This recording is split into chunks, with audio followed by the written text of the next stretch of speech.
আসসালামু আলাইকুম, সবাই কেমন আছেন? আলহামদুলিল্লাহ আমরা ভালো আছি। এটা ছিল গত শুক্রবারের একটা ব্লগ।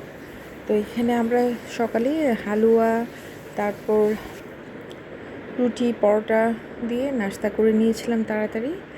তারপর আমি যেহেতু শুক্রবার একটু বাচ্চাদের জন্য স্পেশাল কিছু রান্না করার জন্য আয়োজন করে নিচ্ছিলাম। তারপর চলে গেলাম আমি কিচেনে। তো আমি সেদিন রান্না করেছিলাম চাইনিজ ভেজিটেবল আর হচ্ছে রোস্ট। তো এখানে আমি পানিতে গরম করে ভেজিটেবলটা একটু হালকা সেদ্ধ করে নিয়েছিলাম, অল্প একটু লবণ দিয়েছিলাম। তারপর তাহলে হয় কি ভেজিটেবলটা অনেক টেস্ট হয়।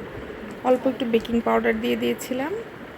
তারপর যখন এটা বলক আসছে তখন আমি একটা ছাঁকনিতে ছেঁকে নিয়েছিলাম। তবে আমি স্টকটা রেখে দিয়েছিলাম। এটা প্রচণ্ড গরম ছিল, কাজটা খুব সাবধানে করতে হবে। তা আমারও এটা ঝাঁঝরিতে ঢালতে ভয় লাগছিল। তো এখানে এটা ঠান্ডা হওয়ার জন্য রেখে দিলাম। এদিকে আমি পোলাওটা রাইস কুকারে বসিয়ে দিব। পোলাওর চালটা ধুয়ে পানি ঝরিয়ে দেব। এদিকে আমার চিকেন এখনও মানে হয় নাই, ছাড়ছিল না বরফটা। তো কী আর করা, ভাবলাম যে ঠিক আছে আর একটু এটা থাক, এই ফাঁকে আমি আমার পোলাওটা বসিয়ে দিই। পোলাওর রেসিপি আমি এর আগেও সবার সাথে শেয়ার করেছি। আসলে এরকম না যে আমি যেভাবে রান্না করি সবাইকে এইভাবেই রান্না করতে হবে। জাস্ট আমি যেটাতে ভালো রেজাল্ট পেয়েছি বা হয়তো টাইম সেভ হয়, আমরা তো সবাই মায়েরা, হাউস ওয়াইফরা কম বেশি রান্না করতে হয়। তো যেটা ইজি হয়, হ্যাঁ টেস্টি হয়, সেটাই জাস্ট আমি সবার সাথে শেয়ার করি। তো এখানে আমি 3 কাপ পোলাও চাল দিয়েছিলাম, সাথে সব গরম মশলা, পেঁয়াজ সব কিছু দিয়ে একটু ঘি দিলাম আর পরিমাণ মতো তেল দিয়ে দিয়েছিলাম। তারপর রাইস কুকারটা আমি অন করে দিয়েছি। আমি একটু কাজু বাদাম বাটাও দিয়ে দিয়েছিলাম। তো এইখানে আমার চিকেনটা বরফ ছেড়েছে, তা আমি এটা ভালো করে ওয়াশ করে নিচ্ছিলাম। পানিতে সবগুলো পিস ভিজিয়ে দিচ্ছিলাম। কয়েকবার ওয়াশ করার পরে মানে এখানে আমি লেবুর রস, বড় এক পিস লেবুর রস আর লবণ দিয়ে ভালো করে মাখিয়ে রেখেছিলাম। তো এদিকে আমার পোলাওটাও প্রায় হয়ে এসেছে। তো এখন আমি এখানে কিছু আস্ত কাঁচামরিচ আর কিশমিশ দিয়ে দিয়েছিলাম, এটা জাস্ট ফ্লেভার হওয়ার জন্য। এটা ছিল কাশ্মীরি পোলাও।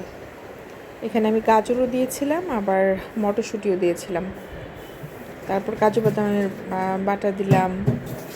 পোলাওটা মাসাল্লাহ অনেক মজা হয়েছিল। এখানে আমার পোলাও রান্না শেষ। তারপর আমি এখানে কালিনের জন্য নাস্তা দিয়ে দিচ্ছিলাম। ও কর্নফ্লেক্সই খায়, আর কিছু খেতে পারে না। এদিকে আমার দেরি হয়ে যাচ্ছে, তাই আমি তাড়াতাড়ি রোস্টের পিসগুলো ভাজতে আবার রান্নাঘরে চলে গিয়েছিলাম। এগুলো হচ্ছে মোটামুটি হাই হিটে একটু ভেজে নেওয়া আর কি। ভেজে আমি উঠিয়ে নিয়েছিলাম। এই যে আমার রোস্টের মশলা, এটাই আমি ইউজ করি রাঁধুনি, এটাতেই মজা হয়। আর এখানে হচ্ছে এসকেবি থেকে আমি একটা মার্বেল কোটের ওদের নতুন ফ্রাই প্যান কিনেছিলাম। এটা মানে করলাম, আনপ্যাক করলাম। ইরাম আবার এটাতে খুব খুশি হয়, বলছে আয় আমার সাথে এই কাজটা করার জন্য। তো বাচ্চাদের আসলে সবসময় মানা করতে নাই। তো ওকে নিয়েই আমি ওপেন করছিলাম, কারিনা আমাকে ভিডিও করে দিয়েছিল। এটার মধ্যে আমি আমার রোস্টটা রান্না করেছিলাম। এটা ছিল 24 cm। আমি তো আগেই বলেছি আসলে কম বেশি আমাদের মেয়েদের সবারই নতুন সুন্দর হাঁড়ি পাতিলে রান্না করার শখ, আমিও তার ব্যতিক্রম না, এই আর কি। তো এদিকে হচ্ছে আমার এই যে ভেজিটেবলটা এখানে রেখে দিয়েছি।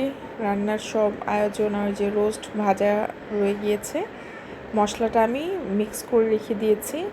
আমি এইভাবেই রান্না করি, মানে সব কিছু অ্যারেঞ্জ করে রেখেছিলাম। এটা হচ্ছে ভেজিটেবল স্টক।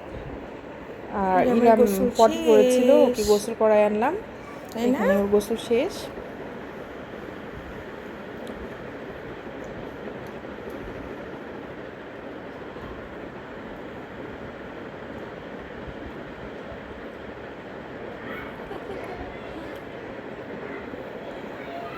ওকে।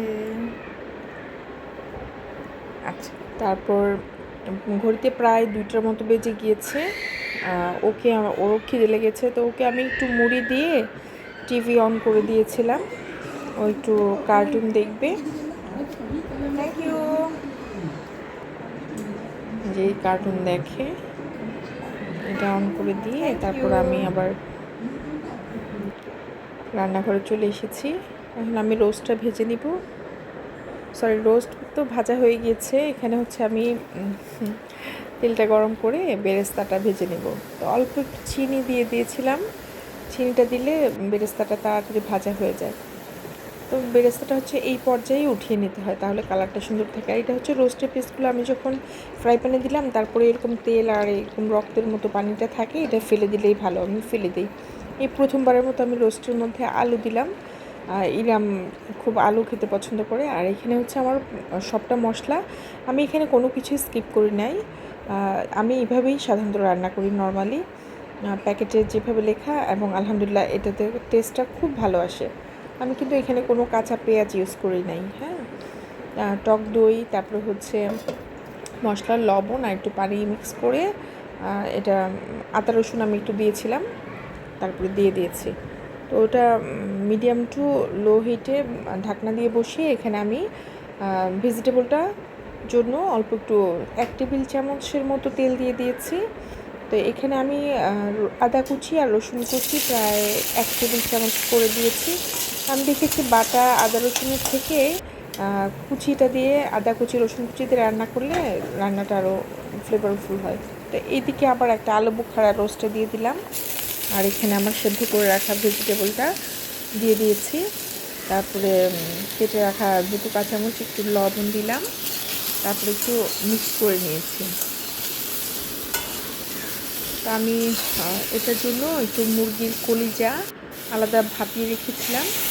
এখানে আমি আমার ওই যে ভেজিটেবল স্টক, মানে সবজি সেদ্ধ পানিটা, সেটা দিয়ে দিয়েছি। আর এখানে একটু সাদা গোলমরিচের গুঁড়া, আমরা তো সবাই জানি রান্না করতে, তা বুঝবেন নিশ্চয়ই। আর ফালি করে রাখা পেঁয়াজ দিয়েছিলাম। আর এখানে রোস্টের মধ্যে আমি সবসময় যেটা দিই, একটু টমেটো সস, এটা দিলে খুব মজা হয়। আর কয়েকটা আস্ত কাঁচামরিচ, এটা হচ্ছে ফ্লেভারের জন্য, খুব সুন্দর একটা ফ্লেভার আসে। আর এখানে একটু বাদামের পেস্ট দিয়ে দিয়েছিলাম। এটা হচ্ছে কাঠবাদাম, এটা ইচ্ছা, কাঠবাদাম, কাজু বাদাম, যার যেটা ভালো লাগে এটা দিতে পারেন। আর এখানে আমি ভেজিটেবলের মধ্যে সেই সেদ্ধ করে রাখা মুরগি কলিজাটা দিয়ে দিয়েছিলাম, আর কর্নফ্লাওয়ারটা গুলিয়ে দিয়ে দিয়েছিলাম।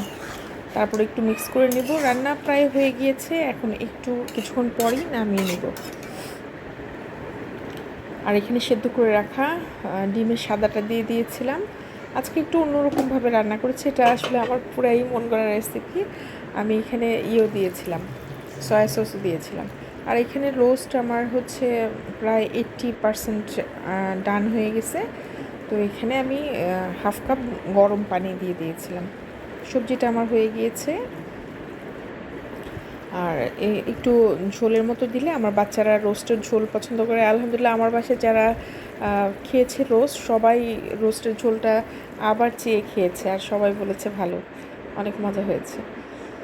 তো বেরেস্তাটা দিয়ে আমি একটু দমে রেখেছিলাম। এদিকে হচ্ছে যে এগুলো আমার বের হয়েছে।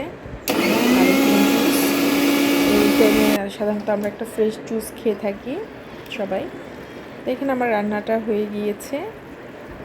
এত সুন্দর একটা ঘ্রাণ এই টাইমে ছিল, তেলটাও ভেসে উঠেছে। তো আমি ওইখানে এগুলো ধুয়ে নিয়েছি। আর এখানে আমার রান্নাও শেষ, আর আমার ধোয়াও হয়ে গিয়েছে কমপ্লিট।